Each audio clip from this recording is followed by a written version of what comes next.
جمال الوجود بذكر الإله وتصفو الحياة بنور هدى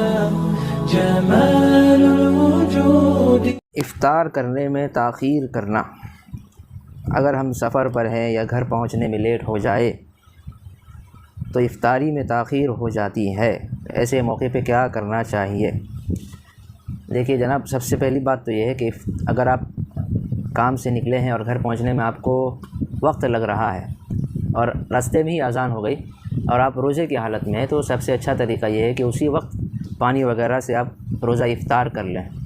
خالی پیٹ نہ رہیں زیادہ دیر تک۔ اسی وقت گاڑی وغیرہ سائڈ پر لگا کر کسی بھی دکان میں، کسی بھی ہوٹل میں جا کر یا کوئی بھی چیز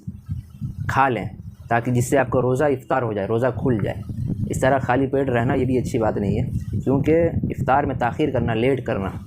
اس کے بارے میں حدیث پاک میں آیا ہے۔ حضرت ابو ہریرہ رضی اللہ تعالیٰ عنہ ارشاد فرماتے ہیں کہ آپ علیہ الصلوۃ نے ارشاد فرمایا کہ دین ہمیشہ غالب رہے گا، فلا یزال الدین ظاہرا، دین ہمیشہ غالب رہے گا جب تک لوگ روزہ افطار کرنے میں جلدی کریں گے،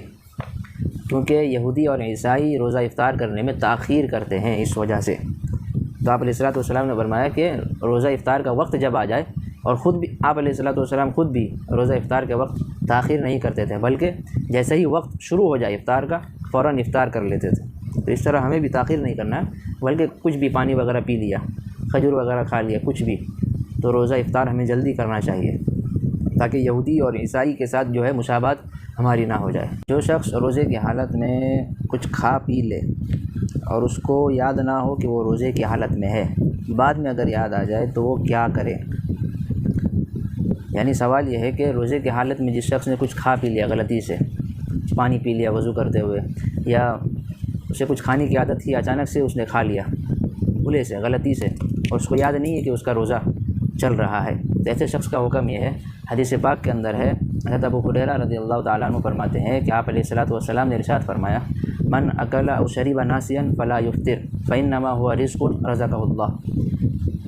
حضرت ابو ہریرہ رضی اللہ تعالیٰ عنہ فرماتے ہیں کہ آپ علیہ الصلوۃ نے ارشاد فرمایا کہ جو شخص کھا پی لے بھولے سے، غلطی سے، تو وہ روزہ نہ توڑے، کیونکہ وہ رزق ہے جو اللہ کی طرف سے اسے دیا گیا ہے۔ لیکن اس نے جو کچھ کھایا پیا ہے وہ اللہ کی طرف سے عطا کردہ ایک رزق ہے، بس اس سے روزہ نہیں ٹوٹتا ہے۔ اسے جس طرح اگر کوئی شخص کھا رہا ہے، کھانے کے بعد اسے یاد آیا کہ میں تو روزے کی حالت میں تھا اور میں نے کھا پی لیا ہے، گرچہ اس نے پیٹ بھر کے دبا دیا اچھے سے کھانا پینا، اب بعد میں اس کو یاد آیا کہ وہ روزے کی حالت میں تھا، تو اس شخص کا حکم ہے کہ وہ اس کا روزہ برقرار ہے، اس کا روزہ نہیں ٹوٹا۔ بھولے سے کھا پی لینے سے روزہ نہیں ٹوٹتا ہے، البتہ کھاتے کھاتے اگر اس کھانے کے دوران اس کو اگر یاد آ گیا کہ اس کا روزہ چل رہا ہے، پھر بھی اس نے اپنا کھانا کنٹینیو رکھا، جاری رکھا، تو اس کا روزہ ٹوٹ گیا۔ لیکن اگر کھانے کے بعد، فارغ ہونے کے بعد اسے یاد آیا کہ میرا تو روزہ چل رہا تھا، تو ایسی صورت میں اس کا روزہ برقرار رہا، روزہ نہیں ٹوٹا، کیونکہ حدیث پاک میں آیا ہے کہ جو کچھ اس نے کھایا فإنما هو رزق رزقه اللہ، وہ ایک رزق ہے جو اللہ نے اسے دیا ہے۔ روزے کی حالت میں مسواک کرنا کیسا ہے؟ کیا روزے کی حالت میں ہم مسواک کر سکتے ہیں یا نہیں؟ حدیث پاک کے اندر تو ہمیں معلوم چلتا ہے کہ روزے کی حالت میں مسواک کر سکتے ہیں، کیونکہ حضرت عبداللہ ابن عامر بن ربیعہ اپنے والد سے نقل کرتے ہیں کہ انہوں نے آپ علیہ الصلوۃ کو ان گنت مرتبہ روزے کی حالت میں مسواک کرتے ہوئے دیکھا ہے، اس لیے روزے کی حالت میں مسواک کر سکتے ہیں۔ البتہ بعض علماء یہ فرماتے ہیں کہ ہر وہ مسواک جس کے اندر گیلا پن ہو، گیلی لکڑی کا کوئی مسواک ہو،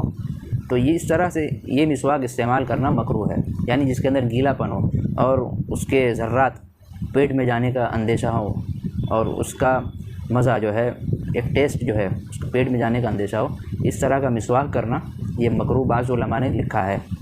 ہمیں وہ مسواک تلاش کرنا ہے جس کے اندر سوکھا پن ہے، اس طرح سے مسواک کرنے میں کوئی حرج کی بات نہیں ہے۔